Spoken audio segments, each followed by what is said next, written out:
Imagine waking up tomorrow morning.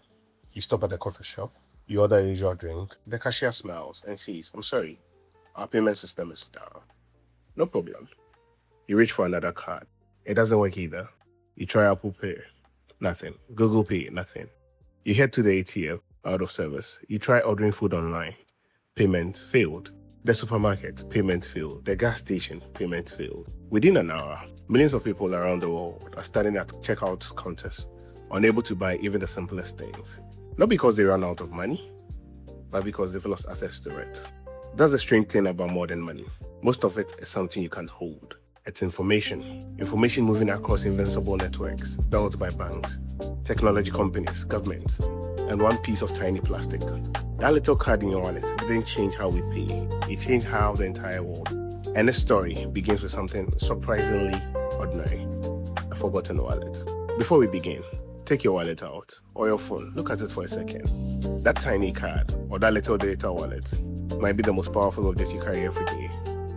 It can open hotel rooms, book flights, buy groceries, pay for dinner, withdraw cash, subscribe to software, pay taxes, fund business, move money across continents. You have no idea how it became possible. Because behind every tap is one of the greatest engineering and business stories ever told. This is the story of Payment Card. Welcome to Yon Studio. Every fortnight, we uncover the stories hidden beneath the technologies and historical moments that shape our world. If this sounds like something you would enjoy, consider subscribing, because this story is only the beginning. Now, to understand how a simple piece of plastic transformed the global economy, we have to go back to a world where every purchase depended on one thing: cash. Every invention solves a problem. The airplane solved distance. The light bulb solved darkness. The internet solved communication. And payment card solved trust. Because for thousands of years, money wasn't just something you owned, it was something you carried. Gold, silver, coins, paper notes. If you wanted to buy something, your money had to travel with you. And for centuries, that worked, because most people lived close to home. They bought from familiar merchants, and everyone knew everyone else. Trust wasn't built on payment system, it was built into the community. But then, the world began to change. Cities grew larger, businesses expanded. People traveled further than even before. A businessman from Chicago could find himself in New York. A salesman could cross several states in a single week, and suddenly, cash wasn't always enough to carry. Long before banks issued credit cards, credit already existed. Just not the way we know it today. Imagine walking into your neighborhood grocery store in the early 1900s. The shopkeeper knows your name, he knows your family, he knows where you live. You don't have enough money today, so he simply writes your purchase into a small notebook. Pay me next week? No paperwork, no computers, no interest rate, just trust. That notebook was one of the world's earliest credit systems, and it worked surprisingly well. As long as everyone knew each other. But there was a problem. That trust couldn't travel. Walk into another town, and that notebook meant nothing. Visit another city, and nobody knew your name. Credit was local. Commerce was becoming global. The two no longer matched. By the 1920s and the 1930s, another idea began to emerge. Large departmental stores wanted loyal customers, so they created large charge accounts. Some even issued metal plates or paper charge tokens. If you shopped at the store regularly, you could buy now and pay later. It was convenient, but only inside that store. Your CS account couldn't buy dinner, your department store card couldn't pay for a hotel. Every business had its own system. Every store had its own rules. Imagine carrying 10 different cars just to shop in 10 different places. The system worked, but it couldn't scale. The world needed something universal. It just didn't know it yet. By the late 1940s, the global economy was entering a new era. After World War II, businesses were booming. People traveled more. Restaurants were full. Hotels welcomed growing numbers of guests. Air travel was expanding. The middle class was growing. Consumers were spending. Everything about commerce was becoming larger, except the people who paid. Sometimes history changed because of a great invention. Sometimes because of a scientific breakthrough. And sometimes because one man forgot something incredibly ordinary: his wallet.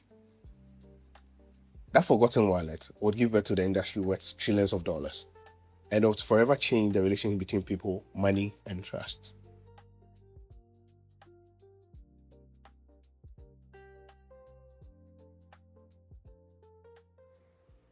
Some of history's greatest inventions began with years of research.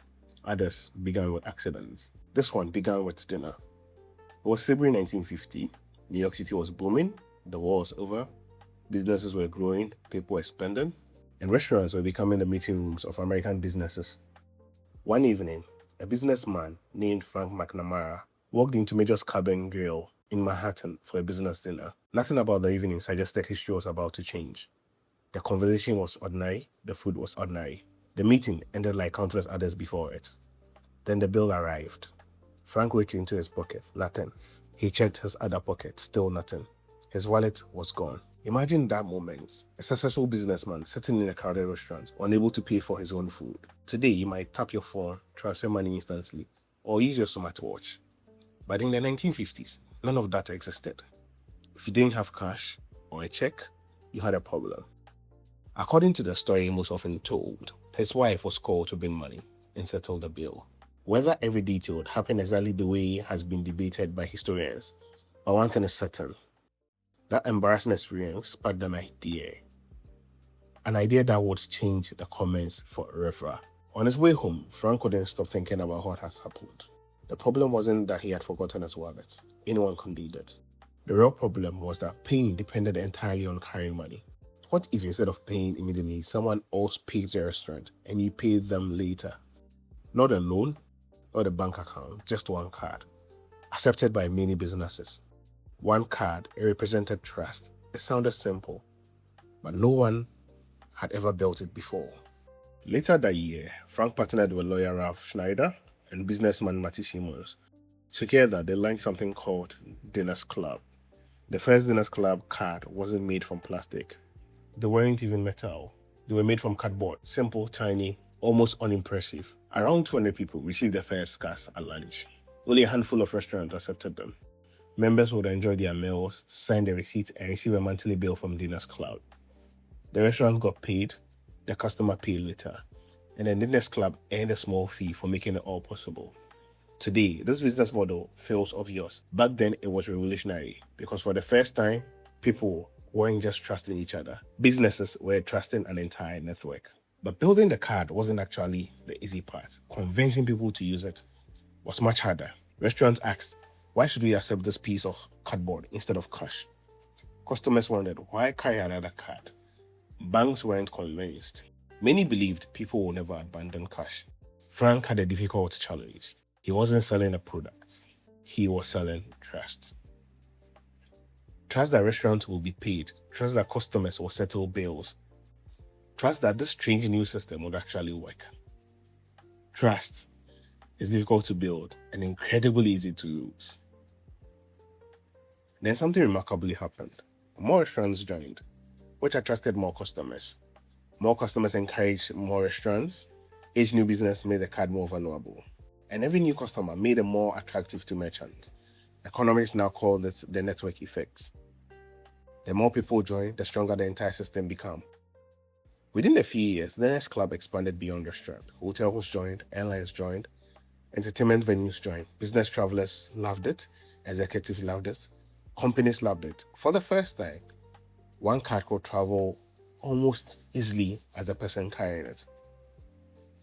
And something much larger than payment system was beginning to emerge. The Diners Club proved something extraordinary. People weren't simply willing to trust a card. They were willing to trust an invincible financial network behind it. The idea would inspire banks around the world. So, they wanted their own cards, their own network, their own payment system. And what started as one embarrassing dinner in Manhattan was about to become the biggest financial revolution in modern history. Because the next companies to enter the race wouldn't just compete for customers, they would compete to build infrastructure for the global economy. And their names would become familiar to billions of people. Visa, MasterCard, American Express. The payment card was no longer just a convenience. It was becoming a business. And before long, it will become something even bigger. A global network connecting banks, business, and eventually the entire world.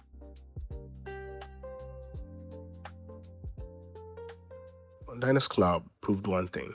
People were willing to trust a card. And once the idea worked, Everyone wanted to build one. But there was a problem. Diners Club was designed for business dinners, not everyday life. You couldn't buy groceries, pay for fuel, or furnish your home. If payment cards were going to change the world, they had to become part of everyday life, and that caught the attention of banks. In 1958, the Bank of America made a decision that stunned the financial industry. Instead of waiting for customers to apply, it mailed thousands of credit cards directly to homes in Fresno, California. The card was called Bank Americard. Today, we know it as Visa. It was a bold experiment. It looked like a complete failure. People overspent, fraud spread quickly, bank lost millions. Many believe the credit card experiment was already over, but the Bank of America didn't walk away. It rebuilt the system, better fraud controls, stronger credit checks, smarter payment processing. What looked like failure became the blueprint for modern banking. Success never goes unnoticed. Other banks wanted their own payment networks, but they refused to depend on Bank of America. So in 1966, they created a competitor, MasterCharge. Years later, it became MasterCard. Now the race had begun, not to build the best, but to build the biggest network. Here's what most people don't realize. Visa and MasterCard don't lend you money. Banks do. Their real product is the network itself. Every time you tap your card, whether you're buying coffee in Tokyo, shopping online, or paying for a hotel in Paris, your payment travels across invisible data highways, connecting banks around the world. In just a few seconds, your identity is verified, funds are checked, fraud is screened, the payment is approved, then life moves on. It is one of the most sophisticated systems ever built, yet most people never think about it because the greatest infrastructure is almost invincible.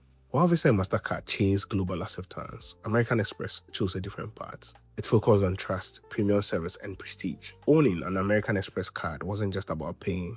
It became a symbol of status. Different strategy, same destination. A place at the center of global commerce.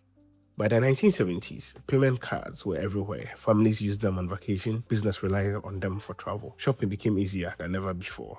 People weren't just spending money anymore, they were buying convenience, buying flexibility, buying access. Without realizing it, a simple piece of plastic had already begun reshaping the global economy. It looked like the payment card had reached its final form, but another revolution was quietly beginning. Not inside banks, inside homes. Millions of people were connecting to something new, the internet, and before long, payment cards would leave our wallet and enter the digital world. By the 1980s, it looked like a payment card had won. Millions of people carried one. Banks had built digital payment networks. Businesses accepted them almost everywhere. The story seemed complete. Then the internet arrived. At first, almost nobody imagined shopping through a computer. Even if they did, there was an obvious problem. How do you pay someone you've never met? In a store, you could see the cashier. You could leave with your purchase. Online, there was only a screen. People worried their card numbers could be stolen. Many people believed online shopping would never become mainstream, not because technology couldn't work, but because people didn't trust it. History was repeating itself. Just as payment cards once had to earn people's confidence, the internet had to do the same. Through the 1990s, banks and technology companies quietly built the missing pieces. Encrypted connection, fraud detection, secure payment gateways. Every online purchase became a conversation happening in milliseconds. Is the card genuine? Is there enough money? Does anything look suspicious? Only when every answer was yes did the screen display payment successful. Once trust arrived, everything changed. Online shopping exploded. Books became electronics. Electronics became groceries. Soon, almost everything could be delivered to your door. The payment card had become a passport of the internet. Then came smartphones. Payment left our wallet and moved into your pocket. Today, buying coffee, ordering dinner, calling a ride, or subscribing to a streaming service often takes nothing more than a tap. It feels effortless, but behind every tap, the same network built decades ago was still working. Visa, MasterCard, American Express. The plastic card never disappeared. It simply became invincible. Like electricity, you only notice it when it is gone. Right now, as you're watching this video, millions of payments are happening every minute. Someone is buying lunch in Tokyo. Someone is paying for fuel in Lagos. Someone is shopping online in Sao Paulo. Different countries, different currencies, one connected financial system. The payment card didn't change how we buy things. It connected billions of people through a single invincible network. But every technology breakthrough creates new risks. As moving money became easier, stealing became easier too. Fraud, cybercrime, identity theft. The next chapter isn't about making payments faster, it's about making them smarter. Because the newest weapon protecting your money isn't made of plastic. It is powered by artificial intelligence. If you've been paying attention, you've probably noticed something.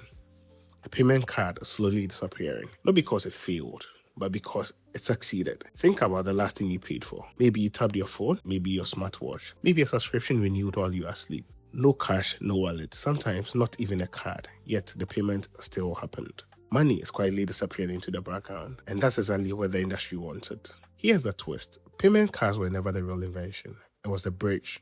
The real innovation was trust. For centuries, trust existed between people. Then it moved into banks. Then it moved to global payments.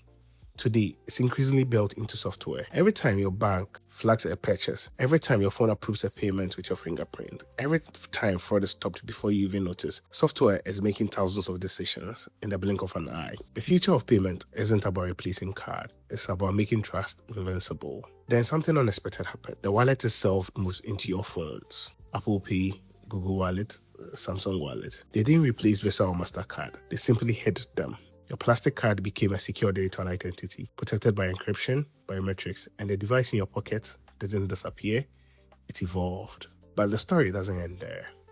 Around the world, new players are changing how people move money in countries. Millions skipped plastics entirely. The first financial tool wasn't a bank account, it was a smartphone.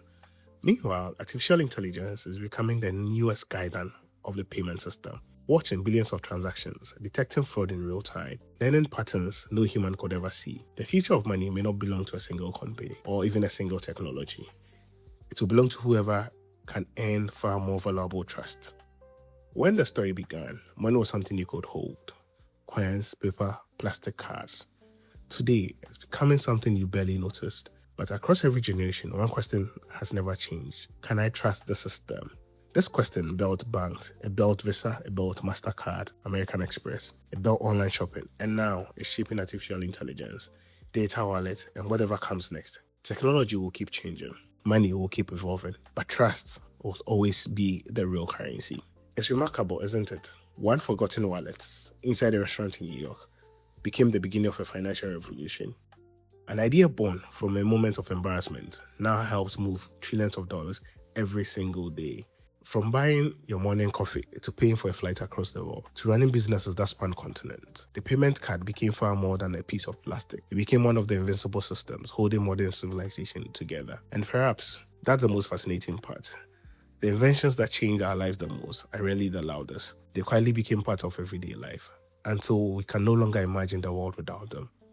Just like electricity, just like internet, just like the payment networks quietly connecting billions of people every single second. No matter where you live, what language you speak, or what currency you use, there's a good chance your money has already traveled across invisible networks, built by a generation of bankers, engineers, dreamers, who believed paying for something could be simpler, safer, better. The next time you tap your phone, swipe your card, or hear the familiar payment notification, remember, you're not just completing a transaction, you are taking part in a story that began more than 70 years ago with one simple question: what if there was a better way to pay? And like every great invention, the question changed the world. This is Yours to You, where we don't just explore technology, we uncover hidden systems shaping our world. If you enjoyed that journey, consider subscribing, because every innovation has a story, and beneath every story, there's a system waiting to be discovered. Until next time, stay curious.